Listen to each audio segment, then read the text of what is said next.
Assalamualaikum warahmatullahi wabarakatuh. Bertemu lagi dengan Ibu Nurjana dengan pelajaran yang masih sama, yaitu pelajaran PKN. Nah, untuk materi awal PKN kelas 8, kita membahas mengenai kedudukan, fungsi, dan arti Pancasila. Kalau kemarin di kelas 7 kita sudah membahas mengenai perumusan Pancasilanya. Nah, sekarang kita akan membahas mengenai kedudukannya, fungsinya, dan arti Pancasila. Nah, istilah Pancasila dalam kehidupan kenegaraan ini dikenalkan pertama kali oleh Insinyur Soekarno dalam sidang BPUPKI. Masih ingat ya, waktu kelas 7 sudah pernah saya bahas.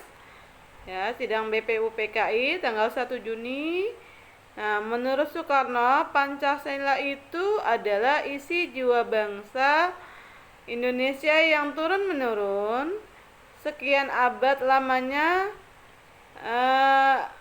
Kemudian Pancasila ini juga tidak hanya sebagai falsafah negara, tetapi lebih luas lagi, yaitu falsafah bangsa Indonesia.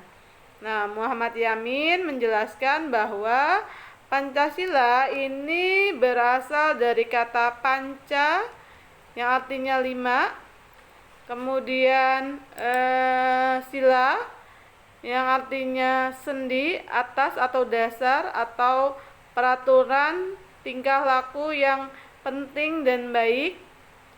Dengan demikian, Pancasila merupakan 5 dasar yang berisi pedoman atau aturan tentang tingkah laku yang baik dan penting.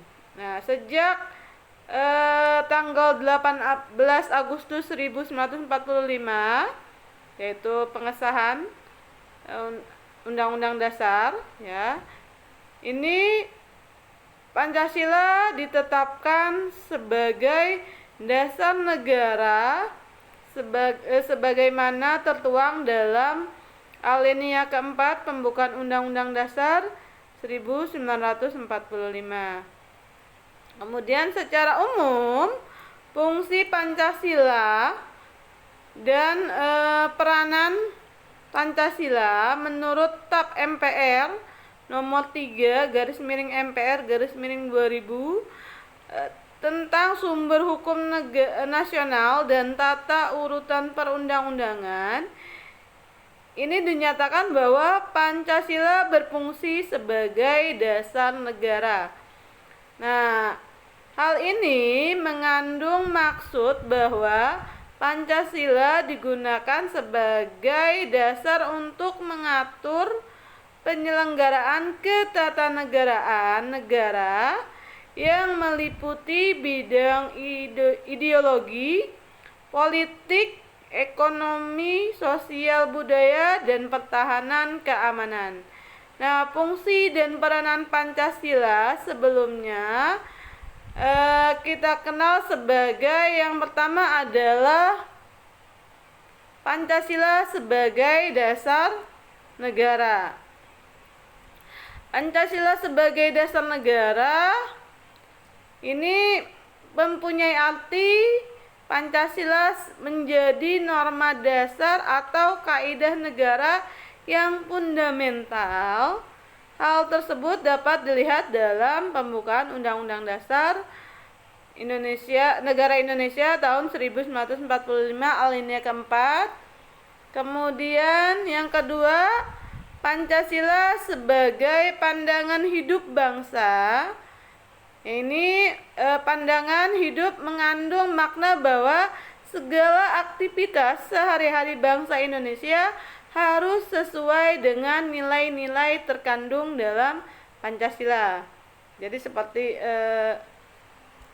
kemudian Pancasila sebagai kepribadian bangsa. Nah, ini bisa dijadikan sebagai sebuah corak atau ciri khas dari bangsa Indonesia dan menjadi pembeda dengan bangsa lain.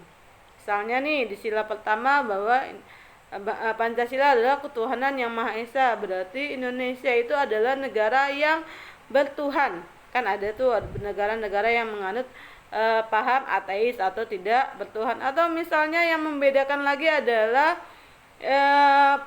gotong royongnya atau di sila ketiga Persatuan Indonesia. Nah, Indonesia itu terkenal dengan ciri khas yang ramah tamah dan suka gotong royong. Itu jadi ciri khas dan corak bangsa Indonesia dengan yang membedakan dengan negara lain. Kemudian yang keempat itu Pancasila sebagai perjanjian luhur rakyat. Nah, Pancasila sebagai perjanjian luhur ini merupakan suatu perjanjian yang disepakati bersama oleh seluruh rakyat Indonesia dan harus diamalkan serta dilestarikan.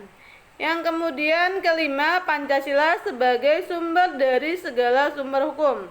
Artinya semua hukum yang ada di Indonesia ini harus sesuai dengan nilai-nilai Pancasila. Jadi tidak boleh membuat peraturan undang-undangan yang bertentangan dengan nilai-nilai Pancasila. Yang terakhir, Pancasila sebagai ideologi nasional. Ideologi itu adalah nilai yang ideal dicita-citakan dan diyakini kebenarannya untuk diwujudkan dalam kehidupan bermasyarakat berbangsa di negara Indonesia. Itu adalah beberapa fungsi atau kedudukan Pancasila yang ada di Indonesia. Oke, untuk hari ini cukup sekian. Assalamualaikum warahmatullahi wabarakatuh.